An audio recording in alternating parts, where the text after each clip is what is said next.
ನೋಡಿ ಸ್ನೇಹಿತರೆ, ಒಂದು ಹಸುನ ಯಾವ ಥರ ತೋಪ್ ಒಳಗಡೆ ಇಲ್ಲಿ ಯಾರು ಜನ ಬರ್ಲಾರ್ದಂಗೆ ನೋಡಿ ಹೆಂಗೆ ಕಟ್ಟಿದಾರ.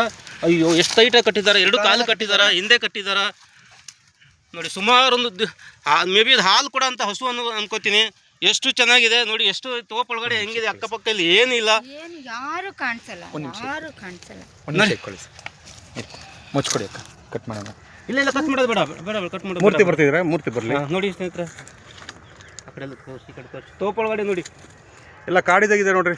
ಇಲ್ಲಿ ಏನಿಲ್ಲ, ಹಸು ಒಂದೇನೆ ಕಟ್ಬಿಟ್ಟು ಹೋಗಿದ್ದಾರೆ. ಇದಕ್ಕೇನು ನೀರಿದೆ, ಎಷ್ಟು ಹಿಂಸಾತ್ಮಕ ನಡೀತಾ ಇದೆ ನಮ್ಮ ಕರ್ನಾಟಕ ರಾಜ್ಯದಲ್ಲಿ. ನೋಡಿ ಕಣ್ಣಲ್ಲಿ ನೀರು ನೋಡಿ, ಅದಕ್ಕೆ ನೋಡ್ರಿ ನೋಡಿ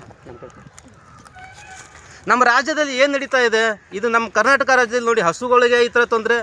ಗಣೇಶ ಮೇಲೆ ಕಲ್ಲು ತೂರಾಟ, ಛತ್ರಪತಿ ಶಿವಾಜಿ ಮೆರವಣಿಗೆ ಮೇಲೆ ಕಲ್ಲು ತೂರಾಟ, ಮತ್ತು ಓಂ ಶಕ್ತಿ ಮಾಲೆದೇರ ಮೇಲೆ ಕಲ್ಲು ತೂರಾಟ. ನಾವು ಇಲ್ಲಿ ಏನಾರು ಬಾಂಗ್ಲಾದೇಶರು ಇದ್ದಾರಂತ ನಾವು ಪೊಲೀಸರಿಗೆ ಇನ್ಫಾರ್ಮ್ ಮಾಡಿದ್ರೆ ನಮ್ಮ ಮೇಲೆ ಸುಳ್ಳು ಕೇಸು ಹಾಕಿ ನೀವು ಜೈಲಿಗೆ ತಗೊಳ್ಳೋಂಥ ಕೆಲಸ ಮಾಡ್ತಾಯಿದ್ದೀರಾ. ನಮ್ಮ ಕರ್ನಾಟಕದಲ್ಲಿ ಇದು ಯಾವ ಸರ್ಕಾರ ಇದೆ, ತುಗ್ಲಕ್ ಸರ್ಕಾರ ಇದೆ ಅನ್ನೋದೇ ನಮ್ಗೆ ಗೊತ್ತಾಗ್ತಾ ಇಲ್ಲ. ನಮ್ಮ ಹಿಂದೂಗಳಿಗೆ ಇಷ್ಟೊಂದು ಅಪಮಾನ ಮಾಡೋದ, ಇಷ್ಟೊಂದು ತೊಂದರೆ ಕೊಡೋಂಥ ನಿಮ್ಮ ಕೆಲಸನ. ಹಿಂದೂಗಳು ಎಚ್ಚೆತ್ಕೊಂಡ್ರೆ ನೆಕ್ಸ್ಟ್ ಬರೋ ಟೈಮಲ್ಲಿ ನಿಮ್ಗೆ ತಕ್ಕ ಪಾಠ ನಾವು ಕಲಿಸ್ತೇವೆ.